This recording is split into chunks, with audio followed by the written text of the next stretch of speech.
On today's show, how will the new CBA affect the Dallas Mavericks? We got an expert, Eric Pincus, with us today to talk all about that and more on today's Locked On Mavs. I'm Luka Doncic, and this is Locked On Mavericks podcast. Locked On Mavericks, NBA champions. Bang! Bang! It's good, and the Mavericks have won the game. If you don't believe, you shouldn't be here. Loyalty never fades away. Welcome. You are locked on to the Dallas Mavericks. My name is Nick Angstadt, media member and NBA channel manager for the Locked On Podcast Network, your team every day. Thanks for being part of the show and making Locked On Mavs your first listen every day. Join the Raccoon Squad, be an everydayer. Subscribe or follow for free. Just search Locked On Mavericks wherever you get your podcasts or on YouTube. But the best way you can help us grow the show is to listen every day and to comment anything below. Comment below what you think. How do you think the new CBA will affect the Mavericks? Any responses you have to what Eric Pincus is going to bring us today? I am joined today by Eric Pincus of Bleacher Report and the Great Sports Business Classroom that I participated in back in 2016. If you can see his background, if you're watching on YouTube, Eric Pincus, what you got for me? How's it going? I'm happy to be here. Happy to see you doing well. I love the handle Nick Van Exit. He was a Mav for a long time, and of course Nick Van Exel. When I started going to games in LA when he was a Laker, that was kind of like when I started to really love basketball. So we have that in common. Absolutely. I changed it from at Nick Angstadt because no one could spell it, and so when I was going on podcasts trying to spell it, it was really hard. And the actual Nick Van Exel has me blocked on Twitter still. So. Oh dang. Unprompted, just saw my name and was like, no, not that guy. I'm out. I'm done. Damn. I'm done with that person. Ouch. So we'll be getting into the new CBA, how it affects the Mavericks, what teams may need to make some changes. We've talked about some of those teams that are looking at possibly needing to make some moves. Can the Mavericks take advantage of it? Eric Pincus had a report about Kyrie Irving recently, and so we'll go into that. But Eric, I want to start with the new CBA because I get questions all the time. We do mailbags. I get questions on Twitter. How will this new CBA with the new restrictions, if you get into that second apron, that second tax bracket, can you just give our audience a brief explainer of what that will do, how this new CBA will affect teams that spend into the tax and into the luxury tax? Sure. Well, there are some short-term repercussions and long-term repercussions. Like the worst of it doesn't take effect this year.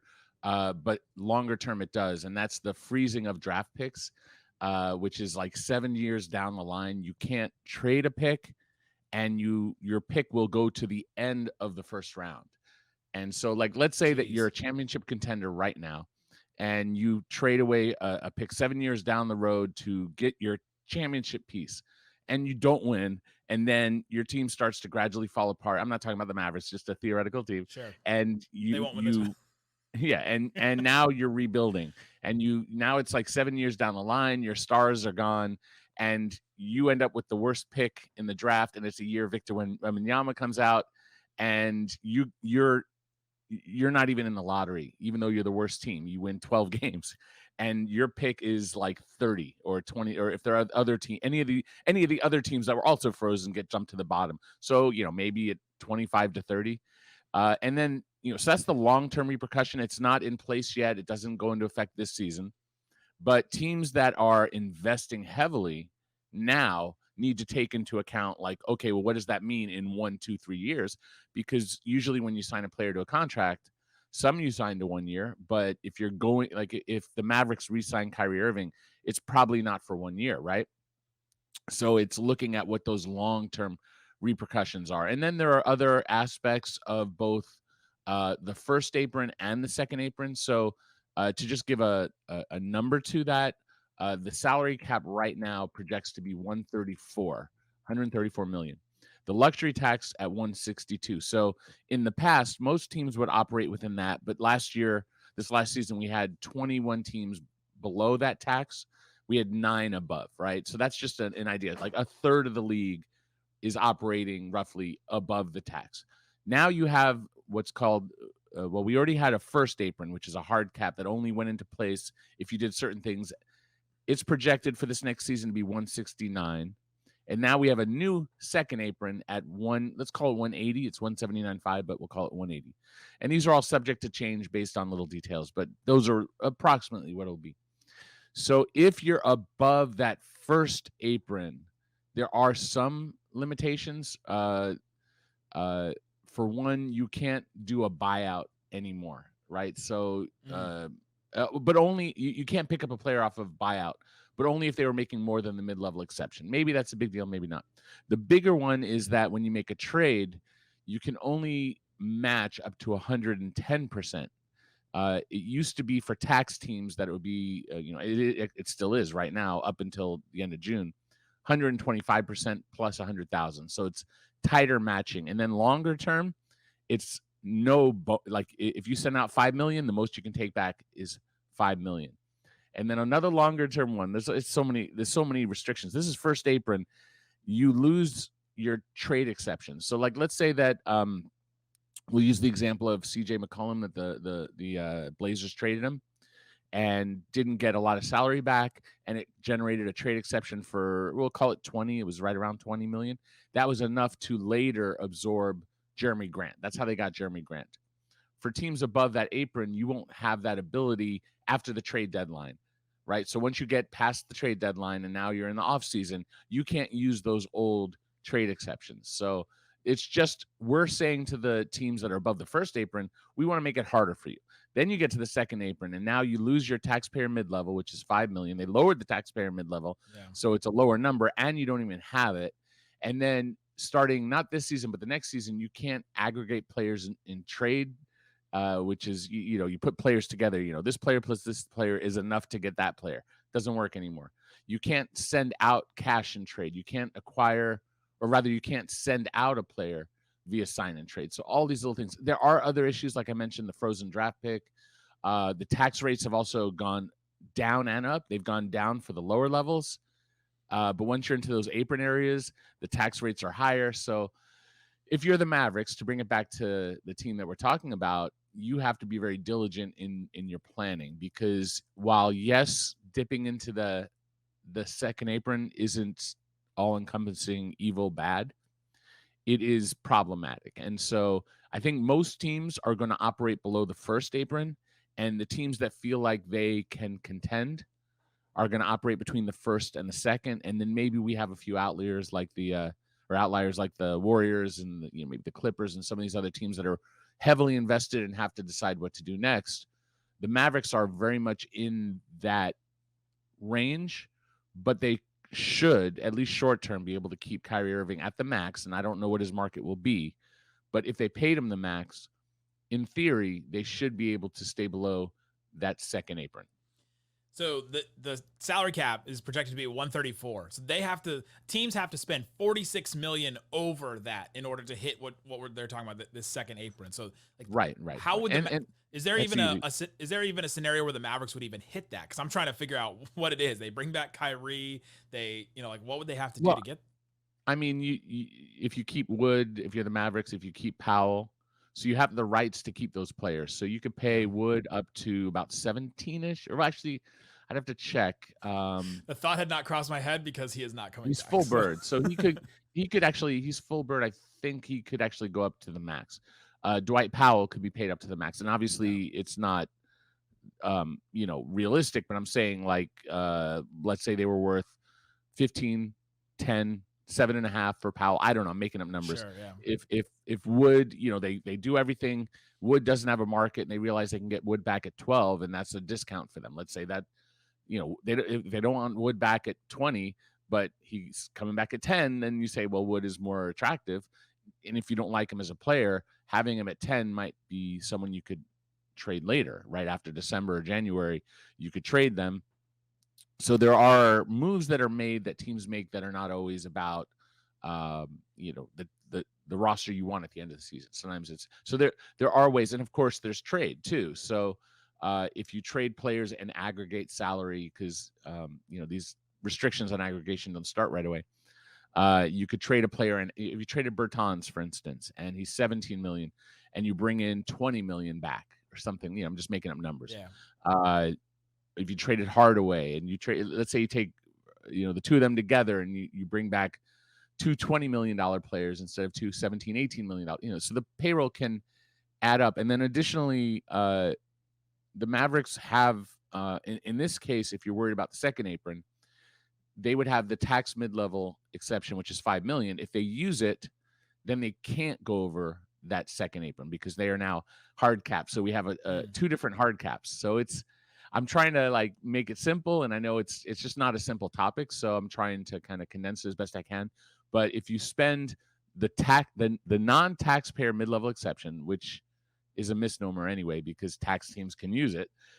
But yeah, it should be called the non-apron mid-level exception. And I'm gonna hit the NBA and the union up and say, can you just change it before you submit the final? Just the name. Just change the wording because I have to teach it, and I'm teaching something that makes no sense just on the word. Change one word and it makes sense. The non-taxpayer mid-level exception is going to be around 12. They would have that, but they would be limited to spending under the apron, which is 169. So that would be their limit. And if they use the taxpayer mid-level, which is $5 million, now their new limit, their secondary hard cap, would be just under 180. So it's complicated, but if you're a team, you should be able to. You should have a feel for what your guardrails are.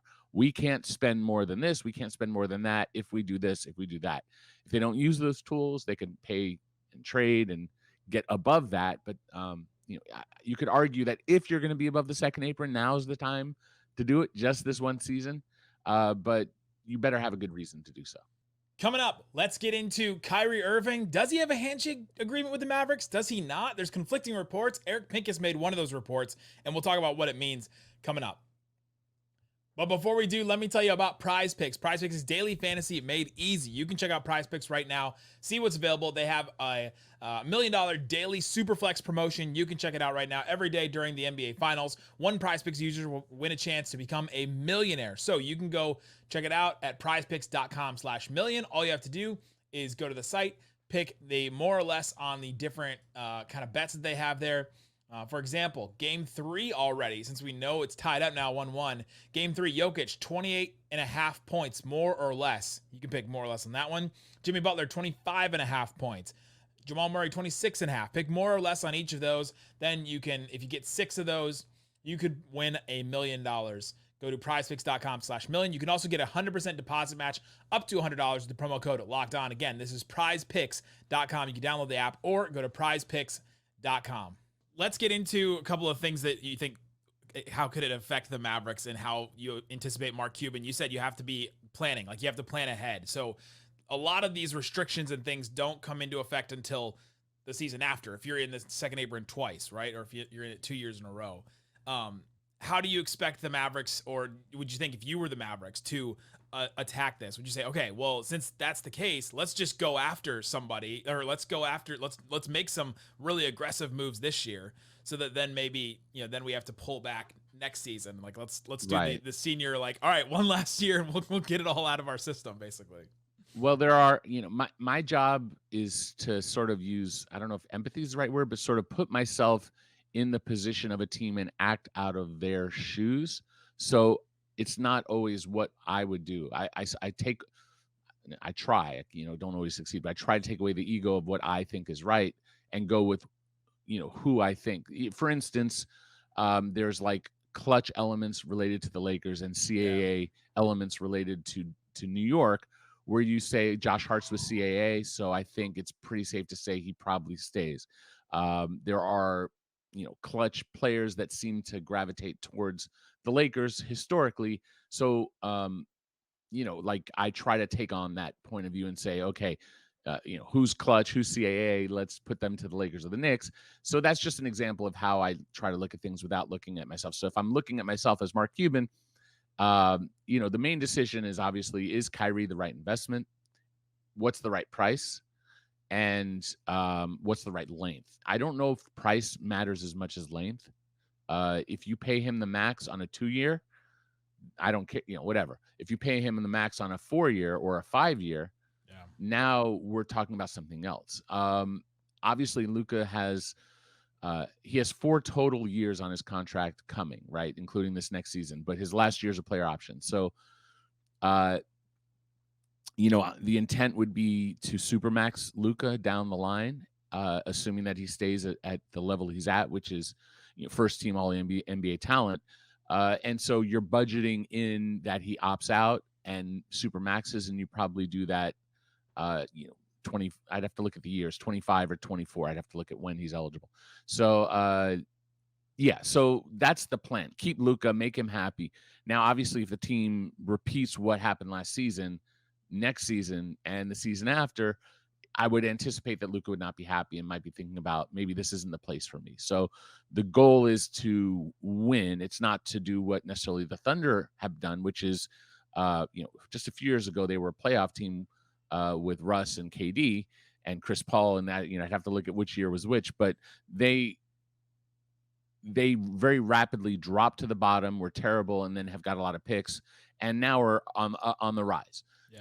That's not the Mavs. They can't do that, right? You have your guy. And so, I had a chance to talk to a few different people at the Mavericks before the trade deadline. Casually, it was not, it was just like, hey, and my conversation with them was, my suggestions was that they need their version of Draymond Green.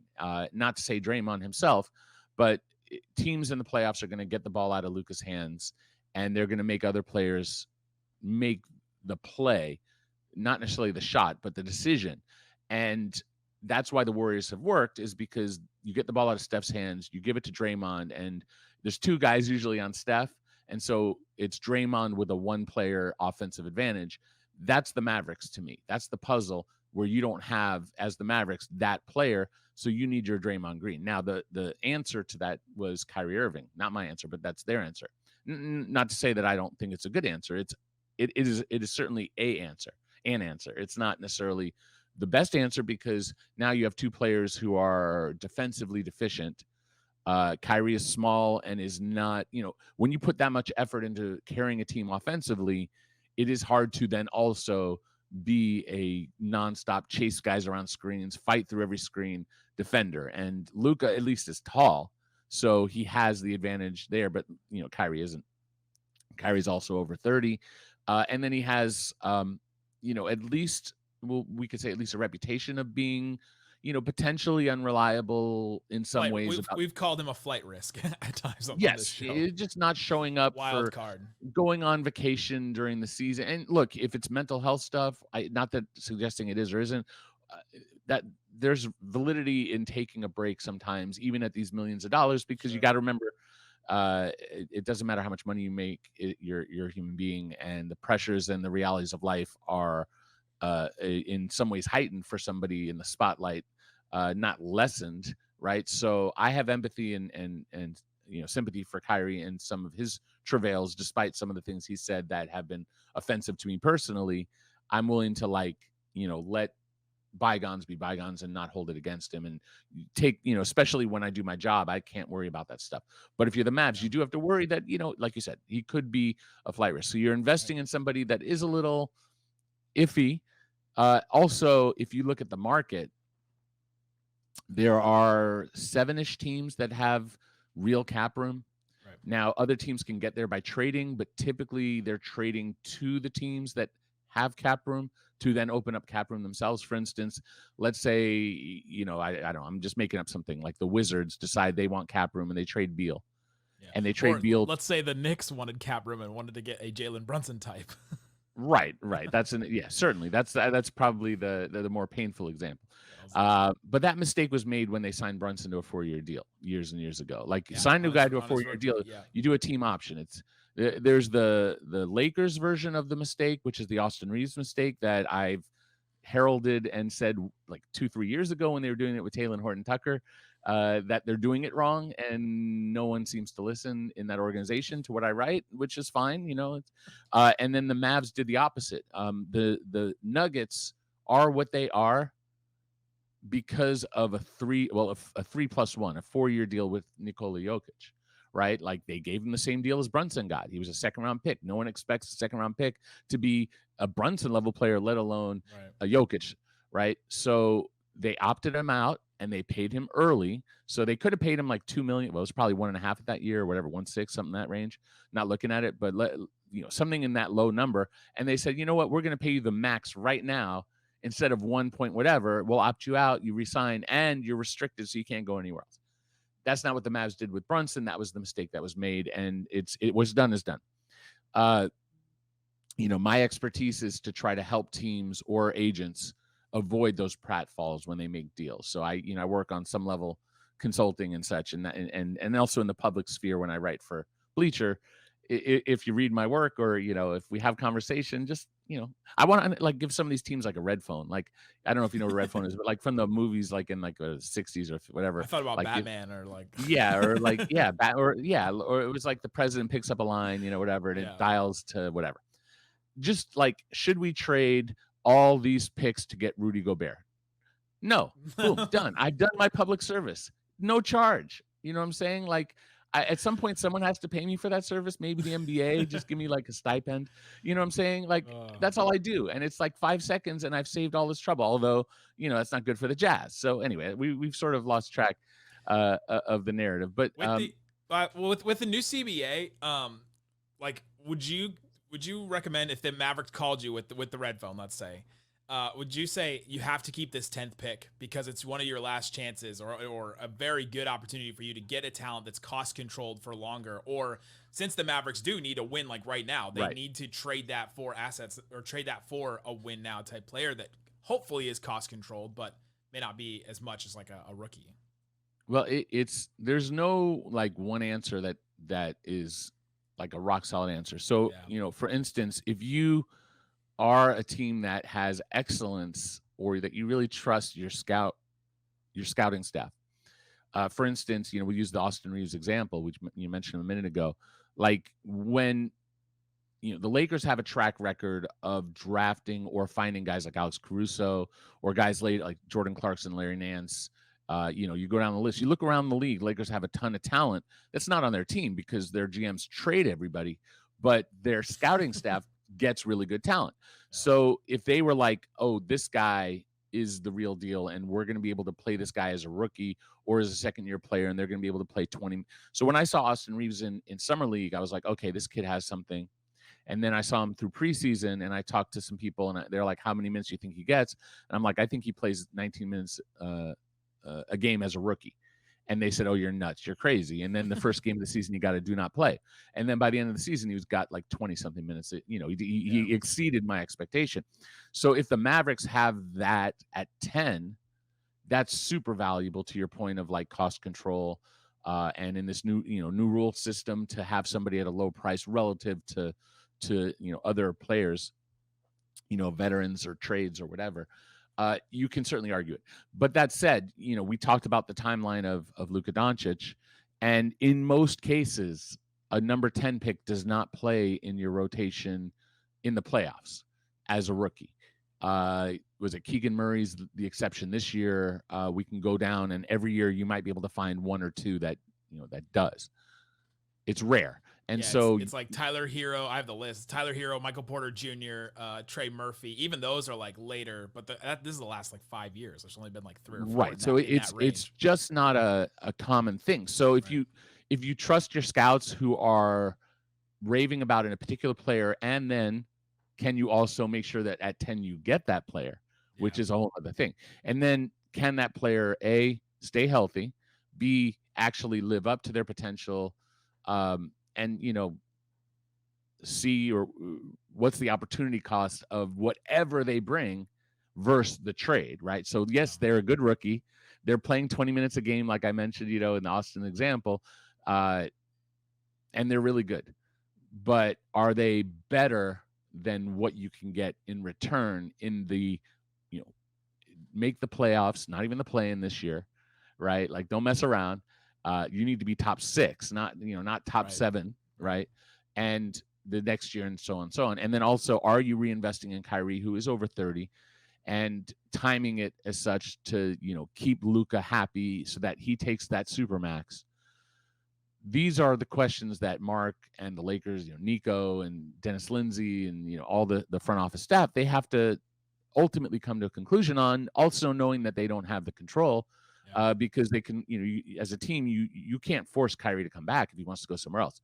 But like I said, you look at the market, and there are not a lot of teams with cap space. And we certainly mentioned that, the Knicks are the example of a team that didn't have cap room. But right now, you're talking about Detroit, who has young guard, Cade Cunningham, Ivy. That doesn't seem like a Kyrie. No. Houston Rockets are believed to be going after James Harden, and if they don't get James Harden, could they shift to Kyrie? Yeah, sure, but would that make sense? No, but They're just James remote Harden, possibility. so. It's not zero, but let's say it's like a under 5% chance Yeah. or under 2% chance.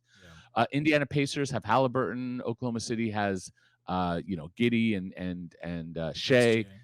Orlando, I've heard that if they get a point guard, it'd be like Fred VanVleet type, who's more of a mentor, can play off the ball, has a history of winning a title, and would fit. They'd have to not cut, but probably trade one of their guards. But they have Suggs, who they're still high on figuring out. Fultz, who they are high on. Maybe Cole Anthony, they're trying to figure out.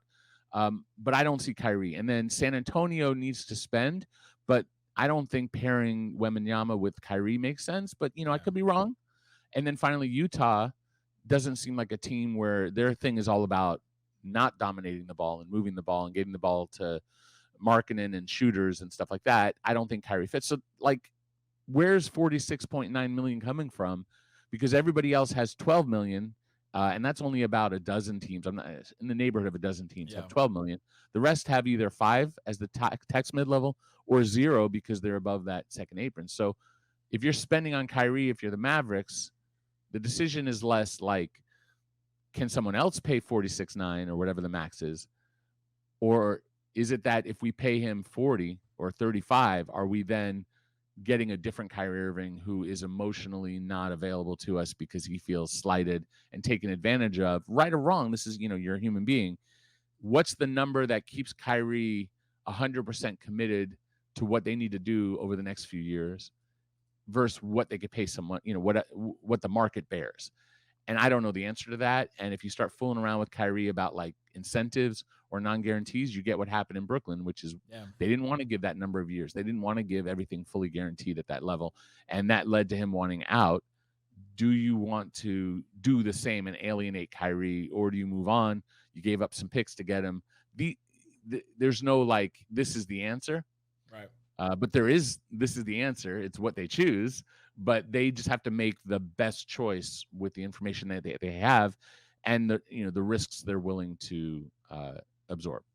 The point is good that this is different than the Brunson situation in that the Knicks had to move around salaries to create 26 million in space. Whereas another team to do it this year, it's almost double that to try and get Kyrie. And that's a way harder pill to swallow, or there's not going to be some surprise team that comes out and is all of a sudden hey, we just cleared 40 million in space all of a sudden. And we're also interested in Kyrie. That's an interesting point. You had a report a little while ago that the Mavericks had a handshake agreement or handshake deal on the table with Kyrie before the trade. And then there's another report. Michael Scotto said that they didn't have one. I'm curious what your take on this is now. Do you think anything has changed? Do you think it was, this is posturing between two different sources? I'm curious what your take is on the conflicting reports. There's what I wrote, and then there's aggregation of what I wrote. And that's more of a aggregation take of what I wrote, which is I talked to 20, 30 people around the league at the combine and then just in my relationships that I have. And I talk to people and I try to get a gauge of what do you think this, and teams are talking to other teams, they're talking to agents. Right. And I reported a bunch of stuff in the article, opinions from other executives, opinions from competing executives, from agents and whatnot. And I cited one that said that they heard that Kyrie has a handshake. So I didn't say he has a handshake. I'm reporting, like my job, that these are the many things that are being said. And more than one person has said to me that they believe that Kyrie's going back, that when they made the deal, that they did. Now, if you ask Mark Cuban, he will deny that because A, it's not true, which is possible, or B, it's true and he has to make sure that they don't get fined and punished by the NBA because that would be illegal, right? And we've had recent punishment. Mark Cuban hates fines. Well, I mean, it's just, if you're a team, you want to deny that because it's right. If it's true, then you don't want the league to be investigating you. And if it's false, you want to deny it because it's not true. So if I take, theoretical Mark Cuban, not Mark Cuban, but theoretical Mark Cuban at his word, that no, we don't have a handshake. Then I have to also have to take the people who told me that, Kyrie's going back? Do I not take them at their word? So what I think you have is probably a basic understanding that the Mavs want Kyrie back and are willing to pay him what he needs to come back. And you probably have that Kyrie's people understand that they can go back to the Mavs at the number that they want. And maybe there's some gray area in that. A literal handshake, no. Like Scotto and I are like old friends. We've worked together at the same organization.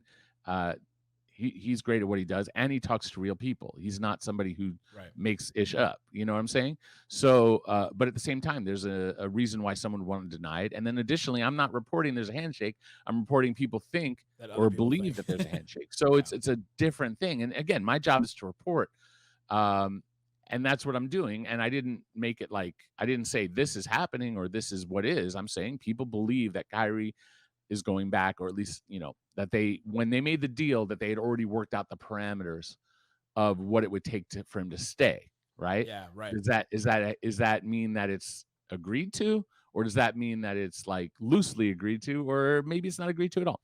I don't have an answer, but we'll find out. Like if he resigns on, or if they announce on July 1st or whenever, I think you could announce on June 30th now. I think it's June 30th now. Yeah, like June 30th at I forget, like in the evening, like 6 o'clock or something like that, or 9 o'clock maybe. Whatever time is good for TV. Depends what time zone you're in.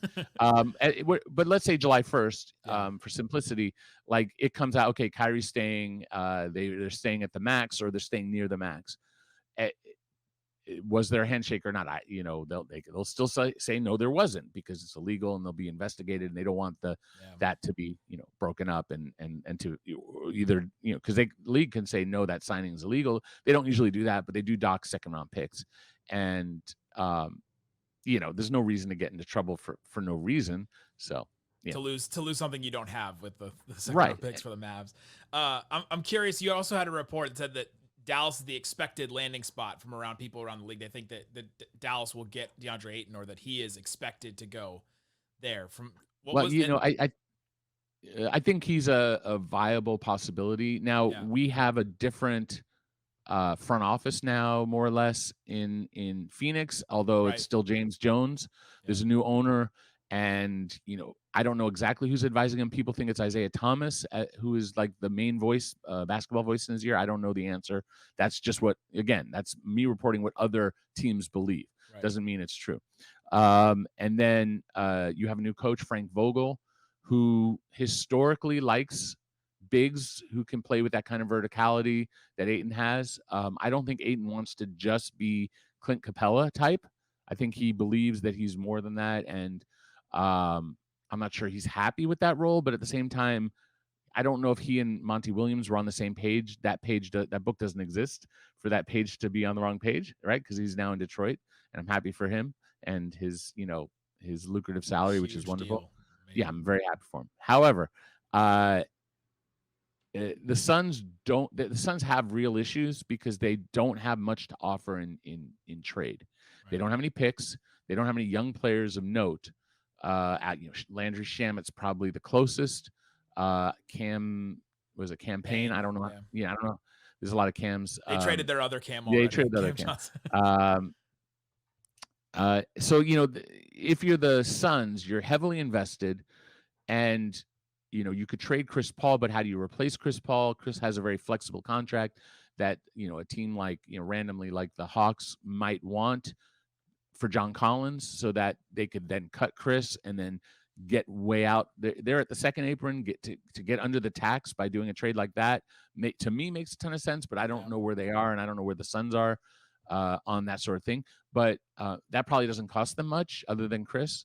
But if you want to add real talent, you're probably trading Deandre, and then how do you replace Deandre? So these are the kind of questions. And if you're the Mavs and you have like number 10 and you have Josh Green, Jaden Hardy, not saying everything has to go, and contracts like Davis Bertans, which is no longer an ugly contract because of his ETO is only partially guaranteed. Tim Hardaway Jr. is a very viable player around KD and a Booker, as far as you need a shooter. and a veteran who's been to the playoffs and knows how to play. You know, I'm not saying this is what they should do or will do, but you can at least argue that there's a lot of symbiosis. And so there are another aspect is that Luka and Ayton are both with slash BDA Sports slash WME Sports. Bill Duffy is now William WME. So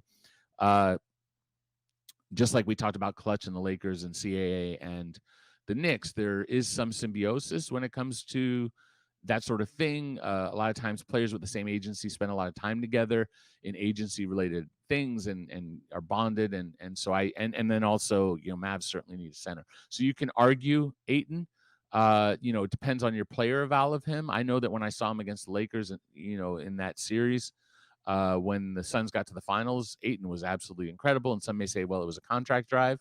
Maybe so. I would argue that he was on a team where they're never going to give him the ball. And so there's more that he can do. But sometimes his body language, you know, I get why people don't like him. And some people love him and some don't. So that's an evaluation that two teams have to make. And then it's also surrounded by, like, what else is available for both teams. So it's not like those are the only choices for Ayton and the Mavs and the Suns.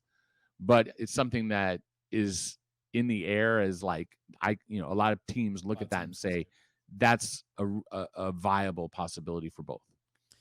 Interesting stuff. You can go follow Eric Pincus on Twitter at Eric Pincus. You can go read his stuff at Bleacher Report. If you are somebody that wants to get into the media or get into salary cap or get into any kind of track and working in basketball, the Sports Business Classroom is amazing. I participated in 2016. It's one of the reasons why I am where I am today. So I appreciate Eric and Larry Kuhn and all of them that put on that. And so go check that out, Sports Business Classroom, and see if you can get in. There's still spots available. I saw them. Yeah, I think there's the website right now says there's about 20. We're having a meeting, and I think next week to see where we're at. But it sounds like we're closing in on the final list. So we also do scouting, video, and analytics. And Mark has spoken at our class. Yep. It is honestly, you know, the most fun, and I have relationships with all my students. Well, not, you know, all the ones who want to continue to have relationship.